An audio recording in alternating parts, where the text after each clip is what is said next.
E aí, fofinhos, beleza? Eu sou o professor Jean Brito e esse é o canal Biologia na Veia, um canal de apoio a você, aluno que está se preparando para fazer a prova do vestibular, se preparando para fazer a prova da sua escola, está se preparando para a prova do Enem, tá? Esse canal aqui é um canal gratuito, onde a gente tem um foco principal na resolução de questões. Mas essa playlist que a gente criou aqui, tá, gente? É uma playlist com alguns tópicos importantes, na qual a gente está trabalhando apenas a teoria, né, o conteúdo de biologia. Hoje eu vou falar um pouco para vocês a respeito de lamarckismo, tá? Como é que está o seu conhecimento sobre teoria evolutiva? Já ouviu falar do lamarckismo? Vamos estudar junto agora, vamos ver. Olha, o lamarckismo, gente, ele recebe esse nome porque foi proposto por Jean-Baptiste Lamarck. Eu coloquei aqui um resuminho, olha, foi proposto por Jean-Baptiste Lamarck, tá? Lamarck, gente, ele foi o primeiro a elaborar uma teoria evolutiva, tá? A teoria evolutiva, gente, seria um processo com uma explicação com uma sequência lógica para mostrar como é que as espécies evoluíam ao longo do tempo, tá? Lamarck foi o primeiro a elaborar uma teoria evolutiva. Ele lançou um livro chamado Filosofia Zoológica. E nesse livro ele tentava explicar como é que as espécies evoluíam, tá certo? O livro foi lançado em 1809. É uma curiosidade interessante, tá, gente? Que esse ano, 1809, foi o ano em que Darwin nasceu, tá? Darwin só viria a lançar o seu livro falando sobre evolução, tá? No caso, a origem das espécies, 50 anos depois do lançamento do livro Filosofia Zoológica de Lamarck, tá certo?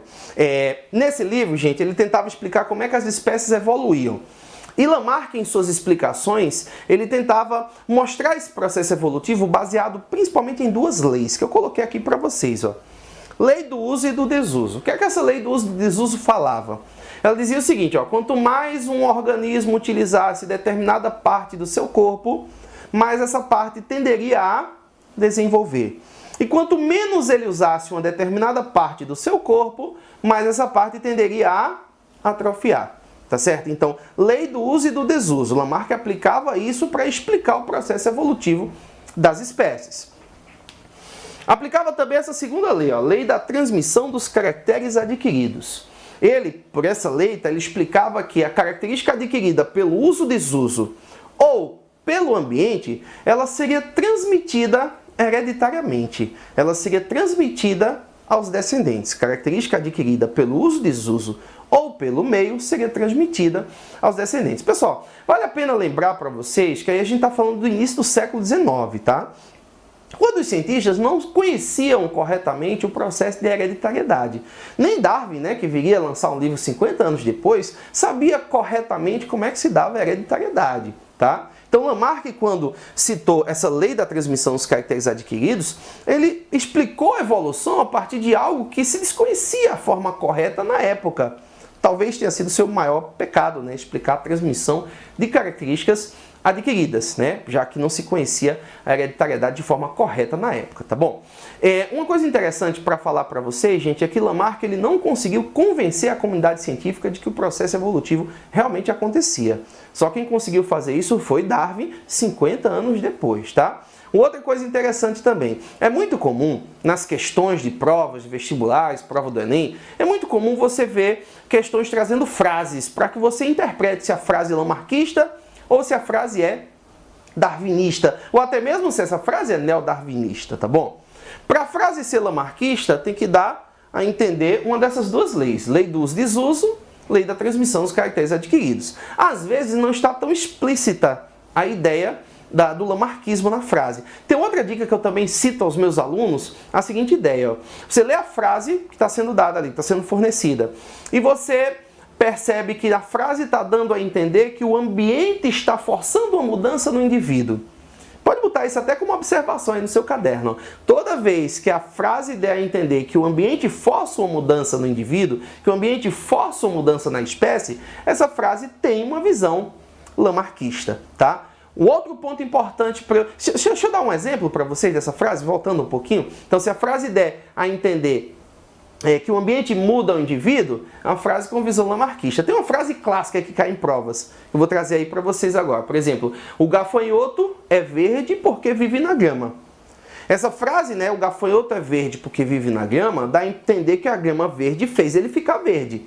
Então está dando a entender que o ambiente fez o indivíduo mudar. E isso é visão lamarckista, tá? Toda vez que der a entender que o ambiente muda o indivíduo, por exemplo, ó, a gente pode às vezes pegar uma questão na prova que diz assim, olha, de tanto utilizar o antibiótico fez a bactéria mudar e ficar resistente.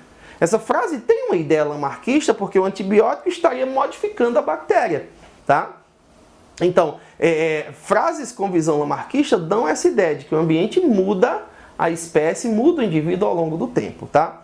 Ô Jean, peraí, se Lamarck não conseguiu, você podia perguntar para mim, né? Se Lamarck não conseguiu convencer a comunidade científica de que o processo evolutivo acontecia, então não teve importância? Teve sim, teve muita importância. A maior importância dele é essa daqui, ó. Ele foi o primeiro a escrever uma teoria evolutiva. Quando você é a primeira pessoa a escrever sobre um determinado assunto, isso estimula as outras pessoas a pensarem a respeito desse assunto também. Outra coisa, tá, gente? Outra importância do trabalho de Lamarck, ele enfatizou a importância das adaptações das espécies ao ambiente ao longo do processo evolutivo. Isso não estava errado, tá, gente? O que estava errado era a forma com que essa adaptação surgia. Para ele, o ambiente fazia a adaptação surgir. Essa era a visão incorreta, tá? Mas ele enfatizou a importância das adaptações, ele defendeu que as espécies modificavam ao longo do tempo, tá? Só que ele não explicou da forma coerente. Tem até uma forma da gente explicar para vocês a ideia da teoria lamarckista, né? Por exemplo, a gente muitas vezes abre um livro de biologia e vê a visão lamarckista sendo explicada pelo exemplo do crescimento do pescoço da girafa. De acordo com a visão lamarckista, tá, gente? O pescoço da girafa teria crescido porque, ó, lei do uso e desuso. As girafas teriam esticado bastante o seu pescoço para pegar alimento que estava no alto da árvore. E de tanto esticar o pescoço para pegar alimento que estava no alto da árvore, o pescoço cresceu. Lei do uso e desuso. De tanto utilizar o pescoço cresceu. E quando a girafa estava de pescoço grande, quando ela teve filhote, o filhote nasceu com o pescoço grande. Lei da transmissão dos caracteres adquiridos. Então, essa explicação do crescimento do pescoço da girafa, com essa visão lamarckista, é muito comum também de aparecer nos textos dos livros e até mesmo em questões de prova, tá? Falar em questão de prova, tá, gente? Só para dar mais uma dica para vocês, lembre-se que Lamarck viveu no início do século XIX. Ele não conhecia nada ligado a DNA, mutações, genética, tá? Então, nenhuma explicação que foque em termos de genética seria uma explicação darwinista, lamarckista, tá? Nenhuma explicação que foque em termos de genética seria explicação lamarckista. Lamarck nem Darwin conheceu, tá, gente? Ambos viveram no século XIX. E genética para a comunidade científica somente a partir do século XX, né? As leis de Mendel foram...